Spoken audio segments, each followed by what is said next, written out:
Les puissances et leurs propriétés. Tout d'abord, qu'est-ce que c'est une puissance? Si on veut écrire 3 fois le lui-même 4 fois, il suffit d'écrire 3 avec un 4 en haut, un peu plus petit. Donc il s'agit 3 à la puissance 4. Donc d'une manière générale, si on voit a à la puissance n, cela veut dire que le a il est multiplié fois lui-même n fois. En termes de vocabulaire, le nombre qui est en haut, il s'appelle l'exposant. Donc ici, n, c'est l'exposant. Et le nombre qui est en bas, il s'appelle la base. Donc ici, le a, c'est la base. La première propriété qu'il faut savoir, c'est quand on a la même base, on veut multiplier de puissance avec même base, mais des exposants différents. Je te donne un exemple numérique pour que ce soit plus simple. Donc, 2 puissance 3 fois 2 puissance 5, par exemple. Ici, on voit que la même base, c'est 2. Pour les deux, on a 3 plus 5, ça fait 8. Donc, on écrit tout simplement 2 puissance 8. L'exemple suivant, pardon, la propriété suivante, c'est quand on a cette forme-là. C'est-à-dire quand on veut multiplier 2 puissances avec des bases différentes, cette fois-ci, mais les exposants qui sont les mêmes. Donc, par exemple, si on a 3 puissance 5 fois 2 puissance 5. Donc ici, on peut multiplier les bases. On peut faire 3 fois 2, ça fait 6 à la puissance 5. Propriété suivante, c'est quand on a a à la puissance n, puissance m. Par exemple, si on a 5 puissance 3 à la puissance 2. Donc ici, on a le droit de faire 3 fois 2. Donc multiplier les exposants entre eux pour simplifier. Ça fait 5 puissance 6.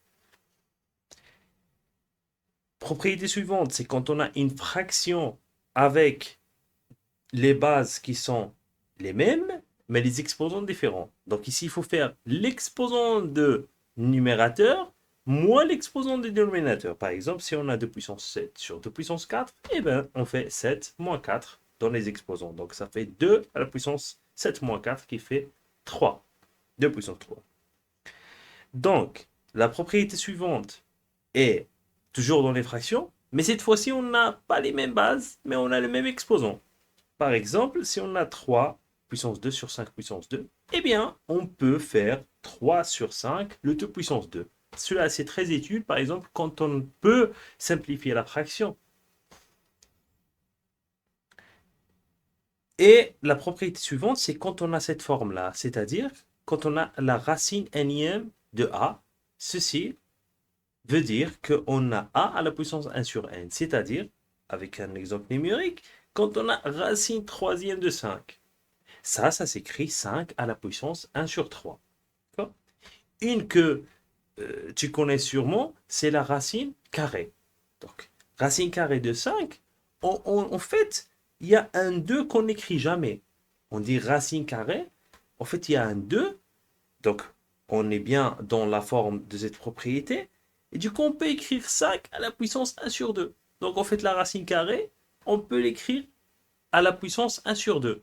D'accord? C'est très important de savoir cette forme.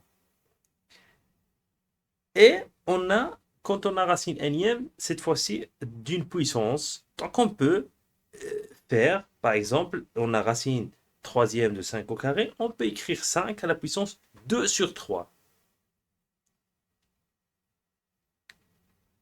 Et puis, finalement, quand on a un exposant négatif, donc pour se débarrasser du signe moins, on peut faire 1 sur a à la puissance n. C'est-à-dire par exemple, si on a 3 à la puissance moins 5, on peut écrire 1 sur 3 à la puissance 5. Donc comme ça, on n'a pas un exposant négatif. Donc il suffit d'inverser.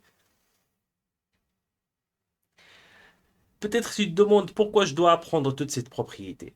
Eh bien, remarquons cet exemple. Si on a 2 puissance 7 sur 2 puissance 4, on sait maintenant qu'est-ce que c'est une puissance. On sait que 2 puissance 7, c'est 2 fois lui-même 7 fois. Dans le dénominateur, c'est 2 fois lui-même 4 fois. Si on utilise le bagage qu'on connaît déjà, on peut simplifier cette fraction. On sait que chaque 2 du numérateur, on peut le simplifier avec un autre du dénominateur. Donc il va ne rester que 2 fois lui-même 3 fois, c'est-à-dire 2 à la puissance 3. Regarde combien de temps on a perdu pour faire ça. Alors que la propriété nous dit, tout simplement, on fait l'exposant du numérateur moins l'exposant du dénominateur. Donc 7 moins 4, ça fait 3. Et c'est fini.